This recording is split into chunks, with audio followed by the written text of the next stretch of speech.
Thiruvananthapuram medical കോളേജിൽ നിരവധി പ്രശ്നങ്ങളുണ്ട്. അത് ഒരു മിനിറ്റിൽ പറഞ്ഞു തീർക്കാൻ പറ്റുന്നതോ 2 മിനിറ്റിൽ പറഞ്ഞു തീർക്കാൻ പറ്റുന്നതോ അല്ല. 4 പേജോളം വരുന്ന കാര്യങ്ങളാണ് ഇവിടുത്തെ പ്രശ്നങ്ങൾ സംബന്ധിച്ച്, യൂറോളജി ഡിപ്പാർട്ട്മെൻറ്റിലെ മാത്രം പ്രശ്നങ്ങൾ സംബന്ധിച്ച് ഈ പറയുന്ന ഹാരിസ് ചിറക്കൽ ഈ ഒരു അന്വേഷണ സമിതിയെ നിയോഗിച്ചിരുന്നു. ആ സമിതിക്ക് മുൻപാകെ എഴുതി നൽകിയത്. അങ്ങനെ ഒരുപാട് പ്രശ്നങ്ങളുണ്ട്. ഇപ്പോൾ ഈ കെട്ടിടവുമായി ബന്ധപ്പെട്ടിട്ടുള്ള പ്രശ്നം ചർച്ച ചെയ്യുമ്പോൾ നമുക്ക് തിരുവനന്തപുരം മെഡിക്കൽ കോളേജിലെ കാര്യം കൂടി പറഞ്ഞു പോകേണ്ടതുണ്ട്. എൻ്റെ തൊട്ട് പിന്നിൽ കാണുന്ന ഈ കെട്ടിടം എന്ന് പറയുന്നത് ഈ പറയുന്ന ആരോഗ്യ മെഡിക്കൽ എഡ്യൂക്കേഷൻ ഡയറക്ടറുടെ ഓഫീസ് ഇരിക്കുന്ന കോമ്പൗണ്ട് ഉണ്ട്. അതിന് തൊട്ട് താഴെയായിട്ടുള്ള കെട്ടിടമാണ്. ഇവിടുത്തെ പ്രശ്നം എന്ന് പറയുന്നത് ഇത് ഒരുപാട് കാലമായി ഇങ്ങനെ തകർന്നു കിടക്കുന്ന ഒരു കെട്ടിടമാണ്. പക്ഷേ പൊളിച്ചു നീക്കാനുള്ള നടപടികളൊന്നും ഈ വിഷയവുമായി ബന്ധപ്പെട്ട് ഉണ്ടാകുന്നില്ല. ഈ ആശുപത്രിയുമായി ബന്ധപ്പെട്ടൊക്കെ പ്രവർത്തിക്കുന്ന പൊതുപ്രവർത്തകർ കൂടിയുണ്ട്. അവരോട് കൂടി നമുക്ക് സംസാരിച്ച് പോകാം. ഈ കെട്ടിട എന്തിനുപയോഗിച്ചിരുന്ന കെട്ടിടമായിരുന്നു ഇത്?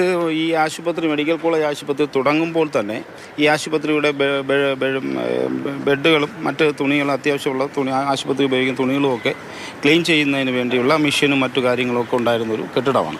ഇപ്പോൾ സൂപ്പർ സ്പെഷ്യാലിറ്റി ബ്ലോക്ക് ആരംഭിച്ചതോടെ അവിടെ തന്നെ തുണികൾ ക്ലീൻ ചെയ്യുന്നതിനുള്ള മെഷീൻ അവിടെ സ്ഥാപിച്ചുകൊണ്ട് അന്ന് തന്നെ ഇത് ഒഴിഞ്ഞതാണ്. ഇപ്പം നമുക്ക് കണ്ടാൽ തന്നെ മനസ്സിലാകും എത്രയോ വർഷമായി ഇങ്ങനെ കിടക്കുകയാണ്.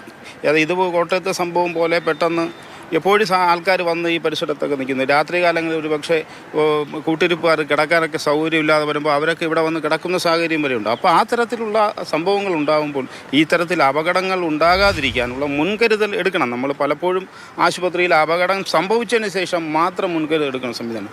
അതുകൊണ്ട് കുറച്ചുകൂടി ഗൗരവമായി ആരോഗ്യവകുപ്പിലെ ഉദ്യോഗസ്ഥർ ഇത്തരം കാര്യങ്ങൾ കാണണം. എത്രയോ വർഷം, 10-15 വർഷമായി ഇങ്ങനെ കിടക്കുകയാണ്. അപ്പോൾ ഇത് ആവശ്യ ഉപയോഗമില്ലാത്ത, അത് പൊളിച്ചു മാറ്റാനുള്ളൊരു അടിയന്തര നടപടി സ്വീകരിച്ചാൽ സമൂഹത്തിന്, പാവപ്പെട്ട രോഗികൾ, കൂട്ടിരിപ്പ് വരുമ്പോൾ ഇത്തരത്തിൽ അപകടം ഒഴിവാക്കാൻ സാധിക്കും.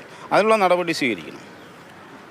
അതാണ് പ്രജീഷേ. അതായത് ഈ കെട്ടിടം കണ്ടാൽ തന്നെ നമുക്ക് മനസ്സിലാകും അത്രത്തോളം പഴക്കം ചെന്ന തിരുവനന്തപുരത്ത് ഉള്ള കെട്ടിടത്തിന്റെ ശുചിയാവസ്ഥകളൊക്കെ തന്നെ ഇതൊക്കെ തിരുത്തപ്പെടേണ്ടതാണ്.